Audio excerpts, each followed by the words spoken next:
The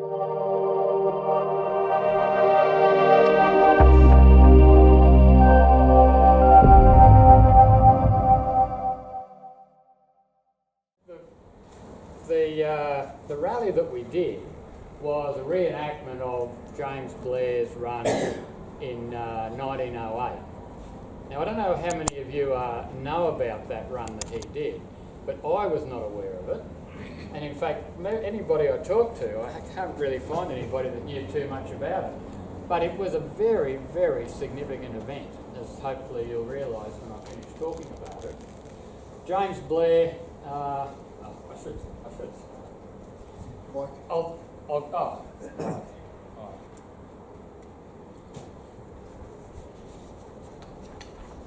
I need to, is that all right? Yeah, soft. Bit soft? Yeah, Okay. If I don't use my notes, I'll go rambling off about other things.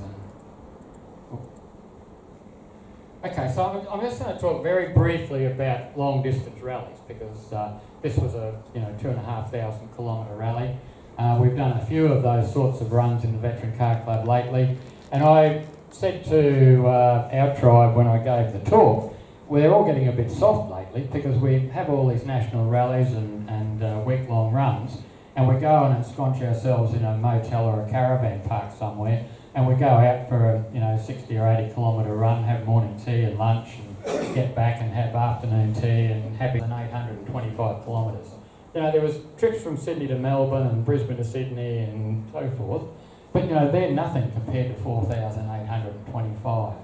And I think this was hailed as a remarkable event, and I think it would have eclipsed anything. A quarter of that trip was in places where they'd never seen a car. And when you hear some of the write-ups about it, particularly from the reporter that was with them, a lot of these people, they hear, particularly in the dark, they hear this noise of this coming through the bush and this one big light heading towards them, and they're trying to get away on horseback or foot, and this thing's catching them up. They were absolutely petrified of this thing. And even during the day when because they didn't see the light, but they couldn't see the car either coming through the bush, they could just hear this noise. And some of the write-ups are really quite fascinating. They had no assistance on this whole trip. We do a trip like that, we need them and trailers and cars and whatnot backing us up. They had nothing. And even when the locals tried to offer them assistance, Blair said, no, we're doing this ourselves. There were teams of horses and bullock teams standing beside them waiting to help while the three passengers are out pushing and shoving. They insisted on getting the whole way under their own steam. They refused any assistance, and they did the entire trip. And you can see the condition of the car at the end by that first photo. One puncture at Muddaborough, we mentioned. A truly remarkable achievement for both men and machine. It absolutely was. So, 110 years later, we decide we're going to do it. We had 4 takers. We had a lot of interest to start with, but only 4 actually saddled up at the end of the day. We decided we'd start in Cloncurry. We weren't going to do the whole lot, mainly because the roads through Aramac and Muddaborough and up through there are all pretty rough dirt roads, so we decided that we wouldn't take the veterans over that. We'd stick to the bitumen. We weren't that adventurous. So we'd go up, we'd start in Cloncurry, we'd backtrack through to Blackall, and then from Blackall we'd follow the route through to Brisbane. We were doing 220 kilometres in 11 days, so we're averaging 200 kilometres a day, which means that we don't have to be, we can still sleep in. We don't have to be on the road till 9 o'clock in the morning, and we were usually off the road by about 3:30 in the afternoon. You don't want to be on the road when there's kangaroos and all sorts of things wanting to compete with you. We had 4 participants, John and Pam Handley, 1909 Darrick, and John's driven that car everywhere, as I said, Perth to Brisbane, Adelaide to Darwin, wants to saddle up from the Brisbane to Broome, he'll go anywhere. Graham and I were in Donges in a 1911 brush. Now that brush is an oily rag brush. It's not been scored. It's not even been painted. It's not even been upholstered. It's just as it came out of the shed when it was found in America. One cylinder. In fact, years ago, we were running the rally, the Cania Gorge rally, and we were somewhere and a reporter came and he was talking about the cars, and I said, well, Ed Sims will be along shortly and in a Rio, and it's only got one cylinder. She said, is that significant? I said, well, it is to Ed. Jeff and Barbara Clegg, 1913 Talbot, and Lynn and myself in our 1911 Hupmobile. So we had to get up there.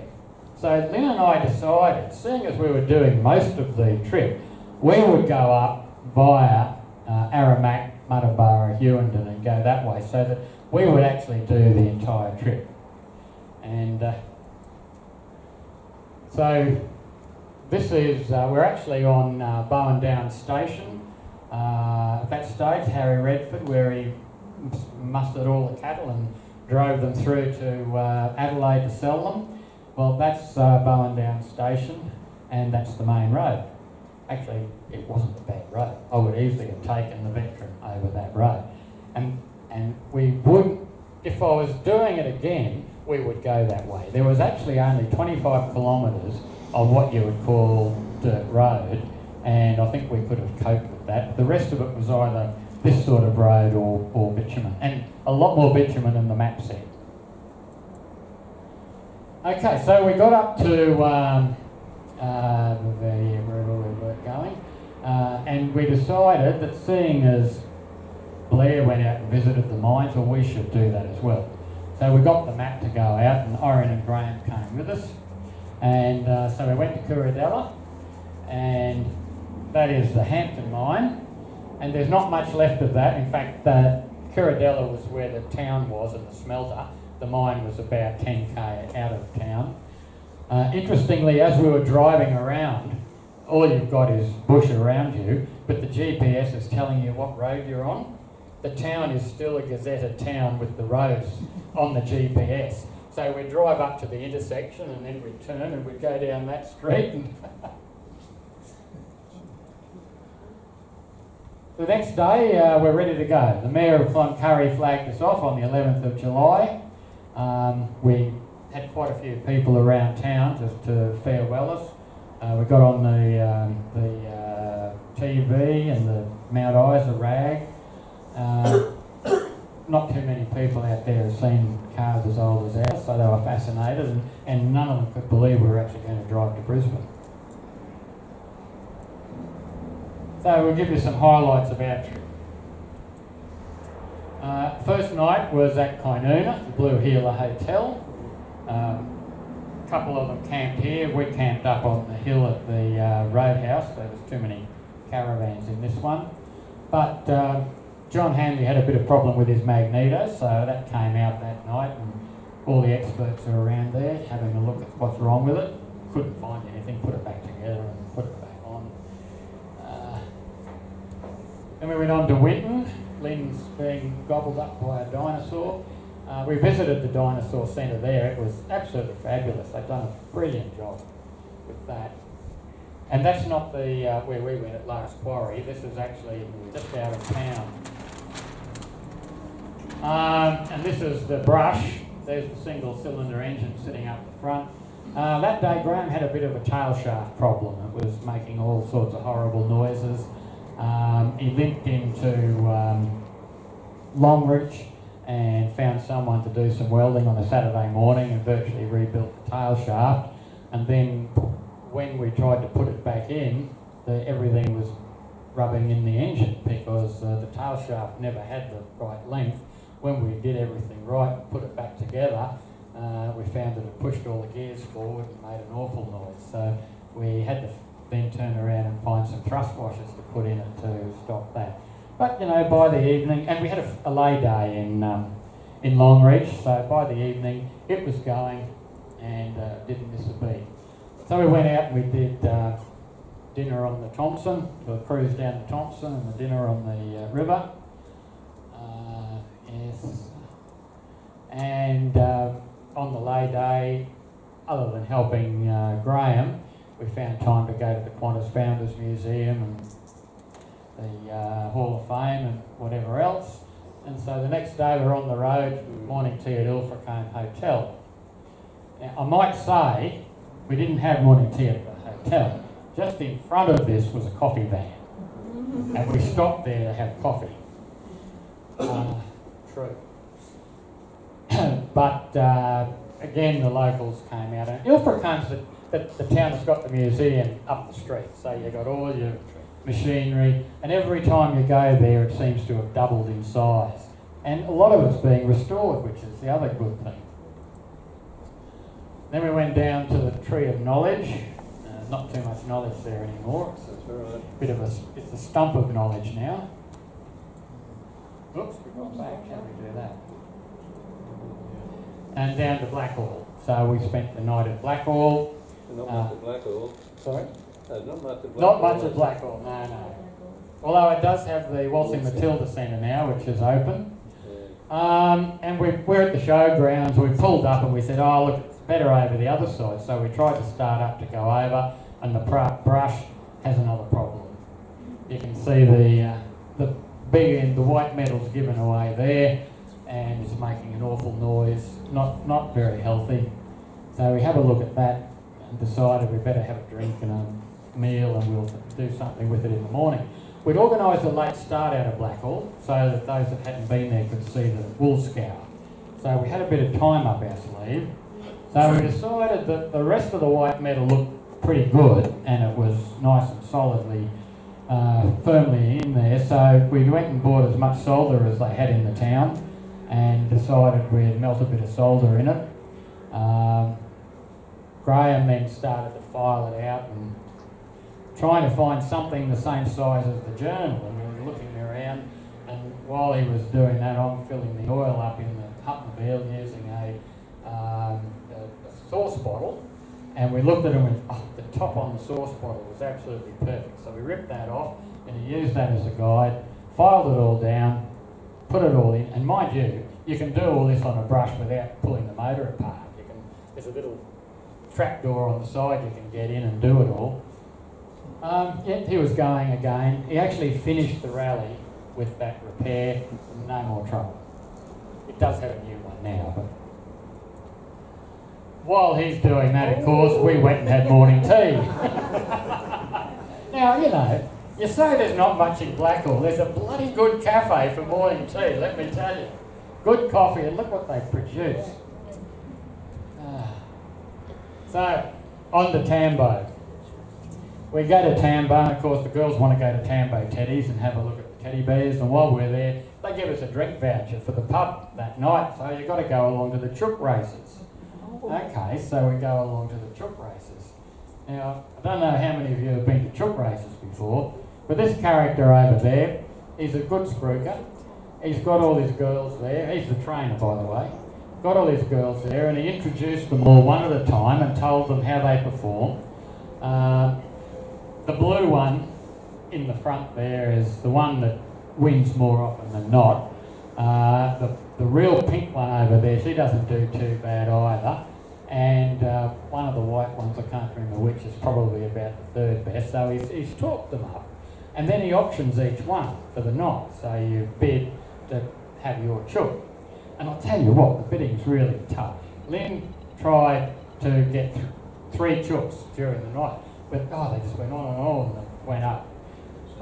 She thought she'd get one for, $20 maybe. No. I think the cheapest one went for about $50. The blue one went for $250.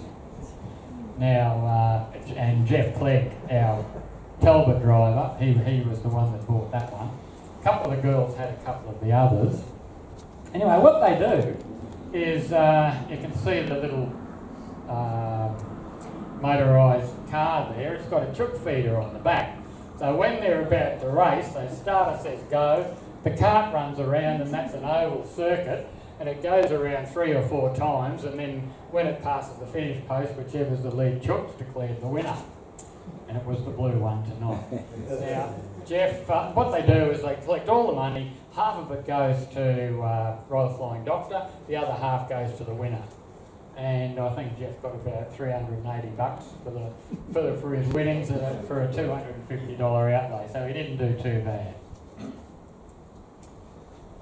Well, Charleville, we didn't do much in Charleville because by that stage we needed to do a bit of washing and so forth. And Graham and Irene are the rally directors for our 1 and 2 cylinder rally next year, which will be in Charleville. So they went off and did a bit of recceing there. The rest of it did what we had to do, and then we left the next day and got to Miles. Now we camped at the weir outside of Miles, so we thought we're getting close to the end, we better have a bit of a nosh up tonight. So it was a posh night. We set the tables up, brought out the silver cutlery, the linen tablecloth and serviettes. We cooked up roast and all the veggies in the 2 campfires and got our good clobber on and had a posh night that night. Not quite the posh nights that we have, but... So Roma the next day, and you saw the photo that I had up front, and there's a photo of James Blair arriving in Roma at lunchtime at the School of Arts Hotel. And I had this photo and thought, I want to make that something, and that's we've used as a centrepiece for our rally plaque and for all of the advertising. But when we get to Roma, well, this was pre-planned, we met up with the local club, we went out to dinner with them and the local historical society that night, and I said to them that I'd like to try and recreate this photo.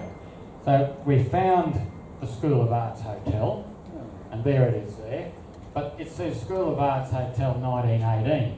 The one that James Blair pulled up was a wooden building that burnt down in about 1912, and this is the new one that finally got rebuilt and was opened in 1918. But we got there early in the morning, so this is in the main street, so you've got to fight people for parking. But unfortunately, that car that's also in it, we think it's been there for quite a while because the grass is growing on the bitumen underneath it at the moment, so it hasn't moved for many a day. So we got the best photo of it we could. While that was happening, one of the Roma members owns this plane and said to the girls, do you want to come up? Well, Pam decided that wasn't her cup of tea, but the other 3 eagerly went up and they did a bit of a tour around the area. So we're getting close. The traffic's getting a little bit tight now. I might say, people said to us, oh, you're going to be a problem to the traffic. You've got all the trucks, you've got the caravans, you've got everything. You know, out there you are not a problem to anybody. The traffic is not that tight. People can see you, we've got our flashing lights on, they can see you coming. They don't even have to slow down in most cases, they'll just pull out, go around you, and off you go.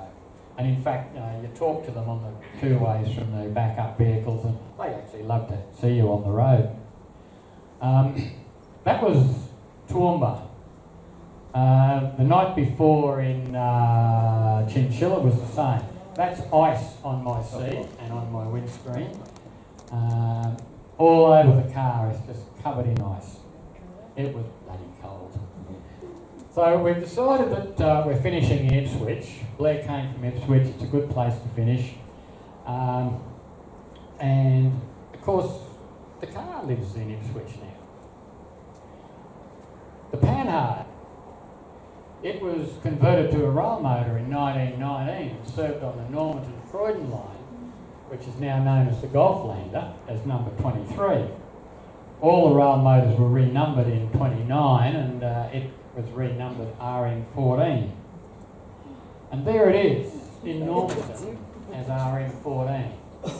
You can see the radiator and bonnet is exactly the same, and you probably can't recognise anything else as Panhard. But that is it. In fact, you might have seen that radiator. If you remember a couple of years ago, there was a big Panhard radiator sitting in the Vintage Car Club's window for 3 or 4 months. It was that radiator. And Jack Guymer, when he bought his Napier, he bought it from the Railways Department. It was a car that the Railways Department bought to convert into a rail motor, but never got around to doing it. They converted 3 or 4 others, but that one never got converted. So he bought it off the railways department, and in the car was the radiator and steering gear off the Panhard. Because I said to you that the amount of trouble that Blair had with the radiator, obviously the railways department had a lot of trouble as well, and it finished up with a Napier radiator. So it was decommissioned in 1941, restored in the railway workshops in 1968, and is now on display in the museum, and there it is. Sporting its Napier radiator, not its Panhard radiator. Most of the mechanicals are the same. There's the engine, sleeve valve engine, and it's really, when you compare that to any other Panhard of that era, they've not done anything to it. It is pretty stock standard. It's a truck. When you see underneath, when people reckon my Armstrong's a truck, it's a utility compared to that. That is so solidly built. Big chain drive. Look at the size of those springs. The springs have probably been upgraded with that extra body on it. And there we are, the end of the run, posing with the car, but it doesn't finish there. We actually found his house, and it's all been restored as well. So we decided we better go and line up and have our photo taken there as well. It caused a bit of a stir in the street when we pulled up there on a Sunday afternoon.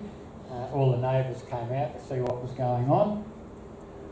And there's the drivers and cars just before they got put in the trailers. Now, what did we have? We had the first one, the brush, had a little problem with the tail shaft and a little problem with the big end. Nothing that couldn't be repaired on the run, and it finished the rally just as strong as the rest of them. The Darrick had the magneto problem. There was nothing wrong with the magneto, it was a valve issue, very easily fixed. The Talbot, I don't think he put a spanner on that. We had an overheating problem. I had to keep putting water in. In fact, we still have an overheating problem. And I had to clear some crap out of the gauze onto the carburetor one day. Other than that, you know, these cars, we drove them all day.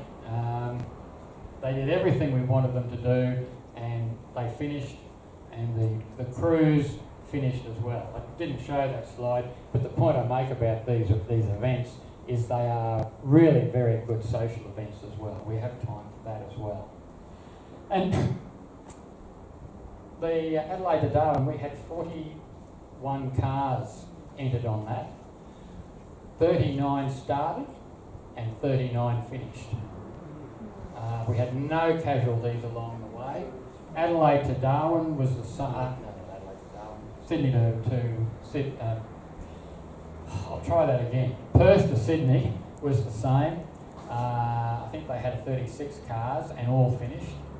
So it really is these cars, we think that they're fragile, we think that we can't do things with them, but we really can. Thank you. I'll answer any questions if you've got any. Maybe you just want to go home. Being at home with the other grey nomads on the road, how come you kept saying Southland Downs when the picture came up as Northampton Downs? Did I say Southampton? Yeah. Every time. There is a Southampton Downs, but we're more used to pulling into Southampton in England, so I do get them confused. But it is Northampton. Northampton. I apologise. Right. How much time did you, on average, put in preparation on the vehicles before you went? Before we left home? Yeah. None. Yeah. None. I mean, I made sure. Change the oil and check that. Yeah. You change the oil every day. I mean, it's a dead loss system, so you put the oil in every day. You've got a procedure you've got to go through. It takes me about half an hour a day when we get home, when we get in, to prepare the car for the next day. I mean, I only bought this car. I bought this car in January and we left in July. And I'd done 2 rallies in it beforehand. But I bought it particularly I actually bought it for the Brisbane to Broome. And I thought, well, okay, we'll test it on this one, whatever. And we can, if it fails on this, I can bring it home, I can fix it up. But you've got to test it before you know what's wrong with it. But I knew it was a good car. I knew the history. It's never been restored either. I mean, that car is still sporting the original body. It's been painted. The motor's been done up. None of the rest of the mechanicals have been touched. It was found just the way it looks now, except the body, the paint job wasn't all that good. Any other questions? Is the fuel always different? So the amount of fuel, where do they find it? On their run, on the Blair run, well, they organised it before they left. Now, they not when they left Barcaldine, because that was impromptu. I wonder if they had an impromptu rally.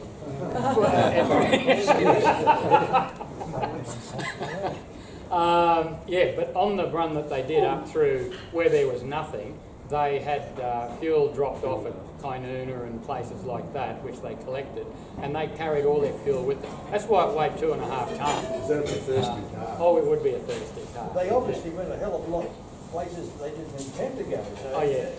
Yeah. They must have had a bit of concern there that there wasn't going to be enough fuel. Well, but you see, the thing, even though there were no cars there, that doesn't mean to say there were no internal combustion engines. Because the internal combustion engine was doing other things than driving motor cars at that stage as well. So there would have been fuel available at various places. A lot of kerosene though, rather. Oh, yeah. And of course the fuel probably nowhere near as good as what we used to do, but still. Yeah. What was the fuel consumption, like your fuel consumption over the average? You know what? I have no idea. I don't have a speedo, and I've got a fuel tank that I dip. I have no idea how much I use. But let me tell you, it's not as much as the Armstrong. I really can't answer that. I don't know. You didn't take it and said I used 100 gallons Oh, or... I used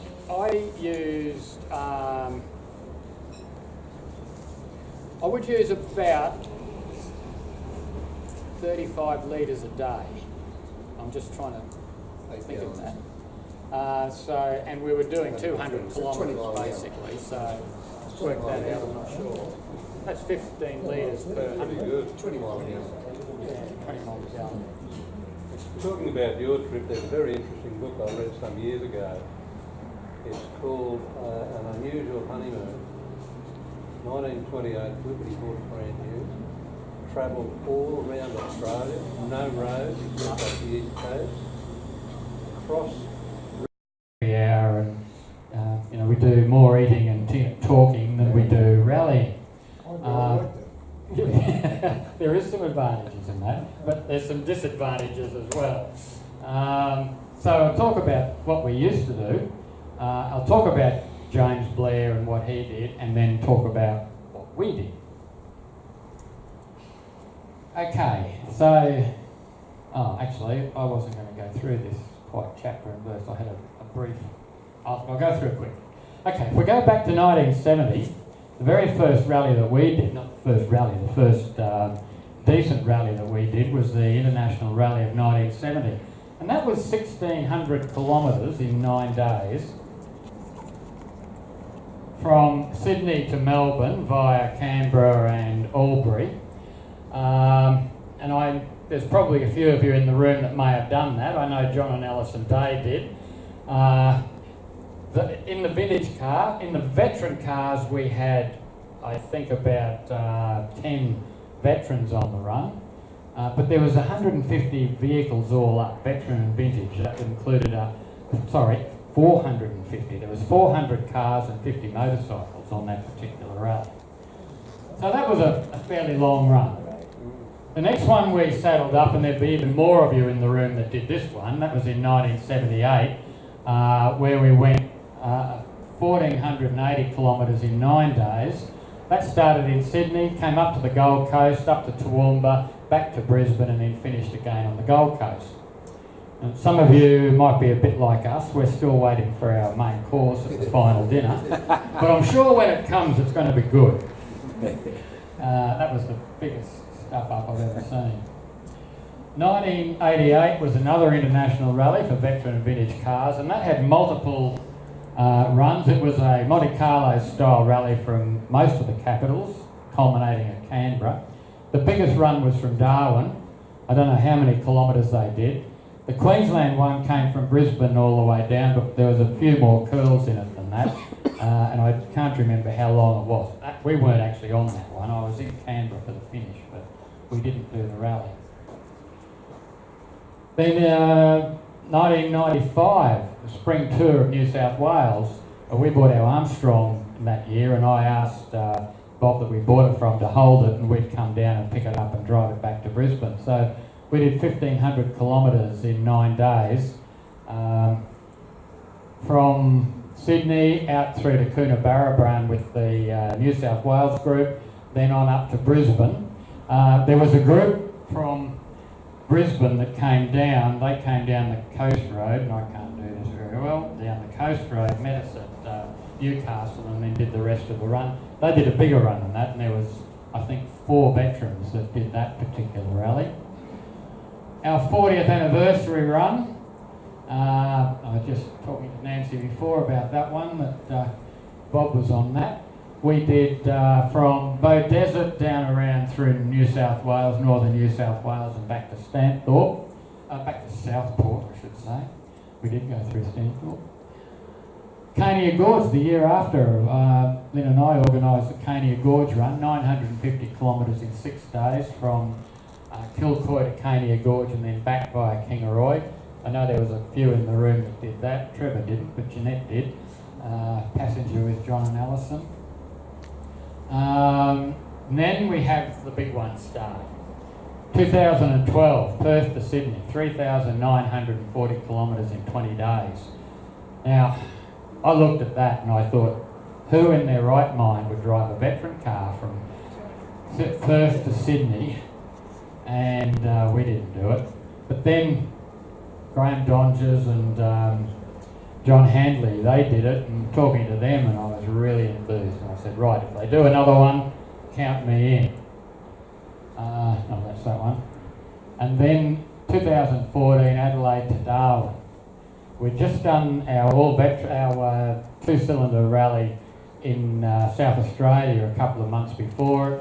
So we left our entire rig down with friends in Melbourne, flew home for a month and a half, and then went across and did that. It was from Adelaide up through out to Uluru, up through Kakadu and to Darwin. We did it in the 2-cylinder Buick, cruising speed 40 kilometres an hour, and had a fabulous time. What next? Well, the next one we're planning for 2021 will be Brisbane to Broome. It'll be a little over 5,000 kilometres. We'll take 4 weeks. It'll be a rally in 2 halves. It'll be Brisbane to 3 ways for those that want to head back home for the southerners. It'll be, and then 3 ways to Broome. But in 2021, West Australia have got the national rally, so a lot of us will head from Broome down to Perth, and we'll time it so it all fits in. John Handley's already done Perth to Sydney. He's going to do that one. He wants to drive from Perth from Broome to Perth, and then all he's got to do is drive from Sydney to Brisbane, and he can say his little Derrick has been right round Australia. 2-cylinder. Yeah. He does a bit better than 40 kilometres an hour than I do, but he does no more than 50. So they're certainly capable cars, these veterans, and your vintage and whatever. And I guess the point I'm trying to make here is that for those of you that have got more modern cars and think nothing of jumping in it and driving wherever, the older ones are equally as capable. It's probably the drivers and passengers and navigators that need to look at the capability. And so it's the Blair Run that we need to talk about. Look, I meant to cancel these. I'll just go get rid of them. Okay. So we are talking about that's the slide I meant to have. James Blair. That's what we're here to talk about. He was the Attorney General and Minister for Mines at the time, 1908. He went on to become Sir James Blair and was the Chief Justice of Queensland, and on 2 occasions was the administrator when we were looking for different governors. So he certainly was a well-known person in those times around Brisbane. He came from Ipswich. His electorate was in Ipswich, and in fact the electorate of Blair on Ipswich is named after him. And you'll see Blair comes up quite a few times around the state from time to time. What he wanted to do as Minister for Mines, there was quite a few mines being opened up in northwest, up around Mount Isa, although Mount Isa wasn't heard of it in 1908. And he wanted to go up and have a look because Queensland needed money and mining looked like it was going to be an opportunity to put some money into the coffers. And he wanted to make sure that the government understood what was going on and did things that would help.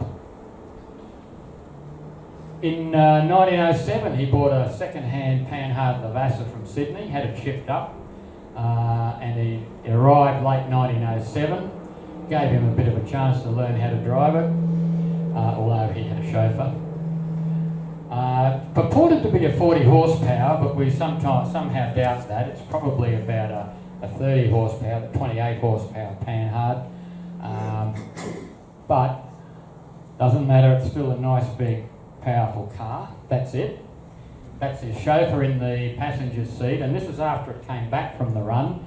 The gentleman with the big smile on his face and the big moustache is the guy who supplied the tyres for the rally, and this was a thank you for it. But you can see it is a big car, chain driven, a 4-cylinder,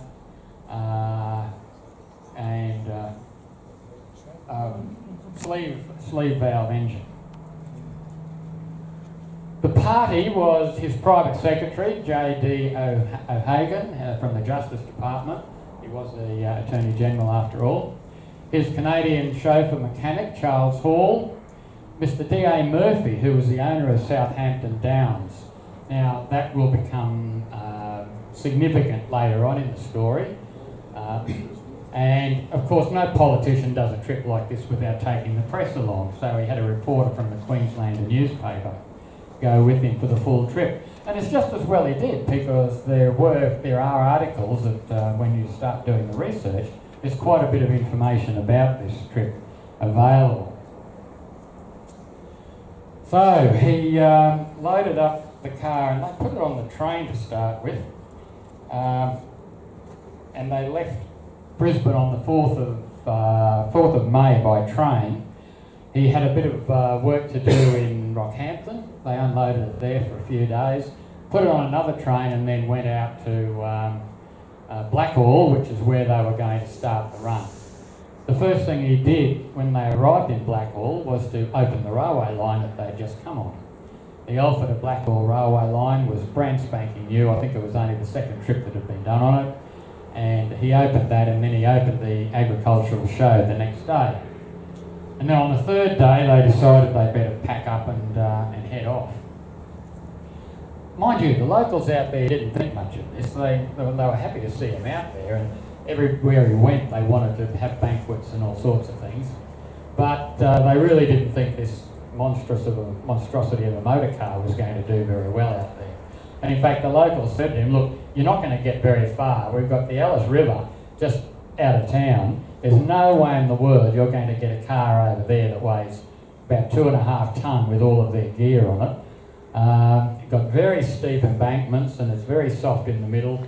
They said, look, we've taken chain wire out there, you'll be able to use that to put it down and help you across. If you need it, we've got, we can take horses or cattle out there to help pull you through. Anyway, they get out there, they had a look and had a survey the situation. The chauffeur says, righto, all aboard, we're off. Straight in, he drove it straight across, out the other side, and they were away. No problem at all. if it was 40 horsepower, I think they probably used most of them. So they were heading for Cloncurry. They were going via Winton and Kynuna. They had a little bit of a stop. They were going out to meet a friend. The Ramsey brothers had a property at Elderslie Station, and they were going via that. You've got to remember there's no roads out there at this stage. There are tracks everywhere. People, went from point to point, and they just made tracks. So, and there's no signposts. You've got to find your way. They might have been wagon tracks, there might have been horse tracks and so forth, but there was nothing that you could say was a road for a car. So they go out to Elderslie Station and had lunch with the Ramsey brothers, and they were heading off to Kynuna.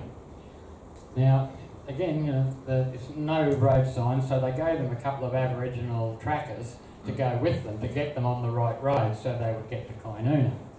Now, the car's well loaded, no roof or anything, no windscreen, well loaded so that they sat the two Aboriginals up on all the luggage in the back seat, facing the back the way they were facing where they'd been, not where they were going, to tell them where they stopped. So the Aboriginals say, okay, you stay on this road and you'll get there.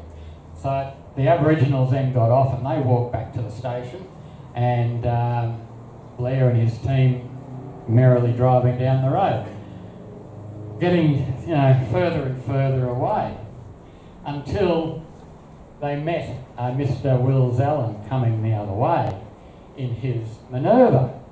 Now, Wills Allen lives on, I forget the name of the station, it's further out west. Ellerslie? No, he lives on the other one. I should have. Tullybuck. So he's coming in from Tullybuck to go into Barcaldine, and he meets another car. Just, my God. So they stop and they have a chat. And they say, oh, we're heading off to Kynuna. He said, well, you won't get there on this road. This road goes to Booyah. He said, you're on the wrong road. So he said, look, follow me. I'll get you back to where the turn-off is to get you back to Kynuna. So he's in the lead, the Panhard behind, they're chortling down the road. Next thing they see dust in the horizon again, and it's Ramsey coming in his derrick. The Aboriginals have got back to the homestead, told them what they'd done. He said, they're on the wrong road. So he's trying to catch them up to stop them, to get them to go back the other way.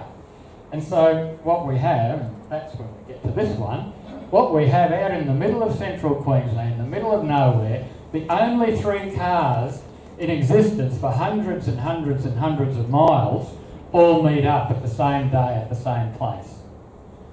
So, and this was out of the Queenslander, so you can see that one wag among the group suggested they should form an auto club. After the photograph was taken, goodbyes were said. In a few minutes, the Panhard was on its way again by itself, on the right road. So now they're heading for Kynuna, which is where they should have been going all the time. So they stayed at Kynuna Station, at the homestead. Kynuna in those days was the homestead. There wasn't the town there is today, the thriving metropolis of Kynuna, the hotel, the roadhouse and two houses. And the hotel's owned by the station anyway. So they headed off to Kynuna, but got lost again. They had to get help to find the station in the end, but they did get there fairly late at night. Next morning they were heading to McKinlay for lunch, and then to Cloncurry. So they sent a message ahead to the hotel at McKinlay to say that there was a party of 4 that would be there for lunch, that they were just leaving Kynuna. So they drive along, and they finally, when they get to McKinlay, they pull up, and the lady in the hotel walks out and says, they said, we're here for lunch. We sent the message through. She said, oh, I got that message, but nobody can get from Kynuna to McKinlay for lunch. She said, I just thought it was a nonsense thing, so she hadn't got lunch ready for them. So she turned around and got something together, and they were happy, and they got on the road. So they get to Cloncurry, and the purpose of the visit was to visit the mines. So the next day, they unload the car, they get rid of all the excess fuel and food and camping gear and everything that they had, because they're just going out for a day trip to have a look at the mines. Mount Elliot was the farthest away. They went there first, and then they came back to Hampton. Curadella is the town at the Hampton mine, and had a look there, and then headed back to town. But you wouldn't believe what happened. They get lost again. They went forever, and about 10 o'clock that night, with no food, a little bit of water, no warm clothes, no nothing, they decide they better make camp for the night. So they light a fire and all huddle around that, and next morning wake up and decide they better work out which way to go. So they headed off in the direction they thought, and finally came across a drover with a droving team and a few horses, and they put them right. They got them back on the right road, but they were still on the wrong road. Not very good navigators. So they finally got into Cloncurry, showered and ate and had a rest day the next day, and then decided they better keep going. Now the Minister for Mines had said to Jimmy Blair, look, not Minister for Mines, Minister for Railways, said, look, we've just finished the railway line from Richmond to Cloncurry. Can you have a look at that for us and, give us a report on it? He said, yeah, sure. So they get out there, and he thought, well, the best way to give a report is for us to drive over it. So he organised for a train. They had a flat top wagon. They put the car on that. They had a closed-in goods wagon. They said, well, we'll put a few boxes in there we can sit on. Some of the Cloncurry locals said, well, we need to get to Richmond as well. Could we come with you? Oh, the more the merrier. So they all jump on board. Now this was a very rudimentary railway. They had sleepers and they had rails, but they didn't have any ballast. It was just laid flat over the line where the surveyors said that it had to go. And apparently it was not a very pleasant ride. It was like sitting in a washing machine. They were tossed and turned, and they were really pleased to get out at Richmond and get back in that Panhard, even though it was over the rough roads. But they didn't get lost. They didn't get lost, no. It didn't go off the tracks. Okay, so then they went on to Hewenden, Muttaburra, Aramac, and back to Barcaldine.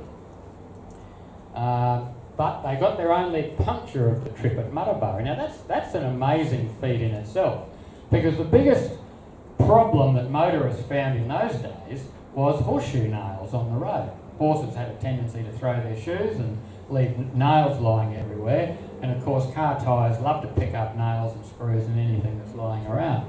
But in their 4,500 kilometres of travel, they had one puncture the whole trip. That's why the fellow in the picture, the first picture I showed, was smiling, because they were his tyres. Okay, so they get to Barcaldine, and that's the end of the trip. So we packed the car up, we put it on the train, and we head back to Rockhampton. James had business to do in a couple of towns on the way back, so that was the plan. But they were way ahead of schedule. I think he'd allowed something like 7 weeks for the trip. They're now in week 3. They're having too much fun, 4 blokes, wives are at home, out in the car and in the bush, how much better can it get? So they decided, well, how can we just keep going? So Blair said, well, okay, let's get the car serviced. It wasn't trouble free. There was quite a few things happened to the car.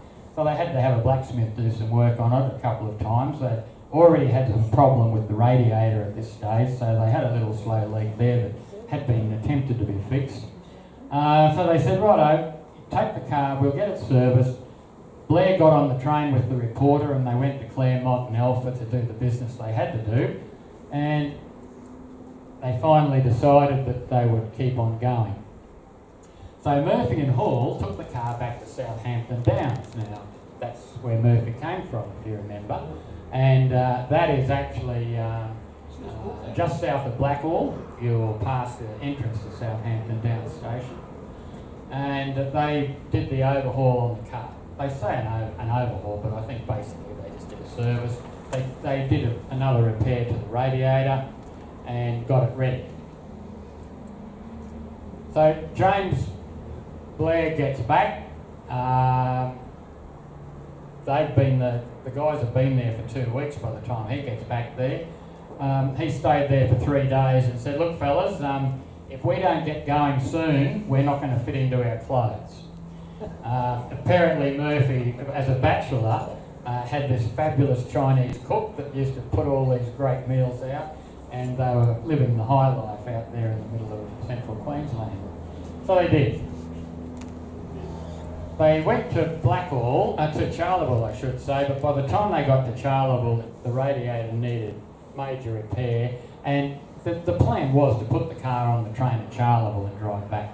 But again, they said, you know what, if we can get the radiator fixed, why don't we just keep on going? So they found someone, they had the car that night, and by about midday the next day it was all ready, and off they chortled to Brisbane. They had a fairly uneventful trip. There's a couple of ranges they had to go over, and people told them that they'd never get the car over. Well, Hall was obviously a very skillful driver of this car by this stage. He'd done so much mileage in it. By the time they got to Toowoomba, they said, never take anything like that down the Toowoomba range. He said, no. And even Blair himself, he said, no, we'll be right. Nobody got out. But they didn't go into Brisbane. They actually stayed at Gatton the night because they would have got in too late and there wouldn't have been such a good welcome. So they decided they'd stay in Gatton, and then they'd get into Brisbane about lunchtime when there was enough, they'd let people know it was coming, and they'd have a marvellous welcome in Brisbane, and that's what happened.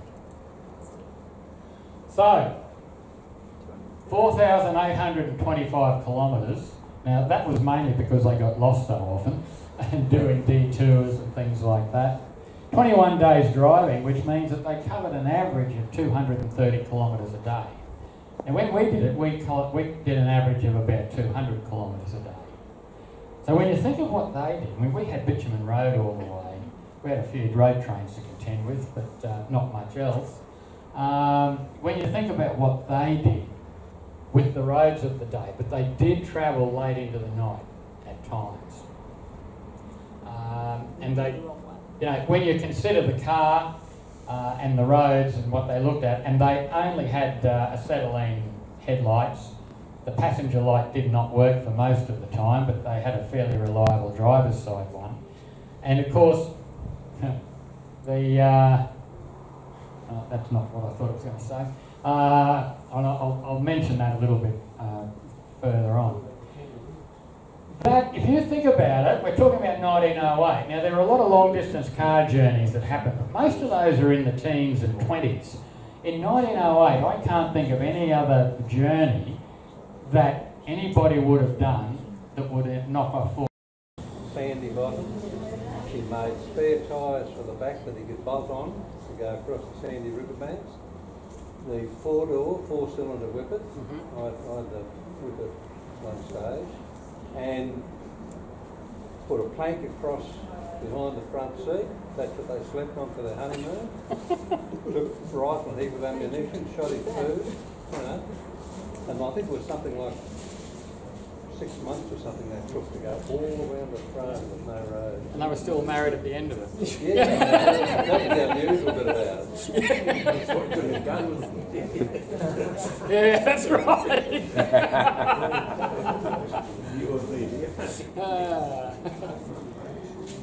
Okay, no other questions? Thank you very much, folks. Thanks, Dana. Thank you.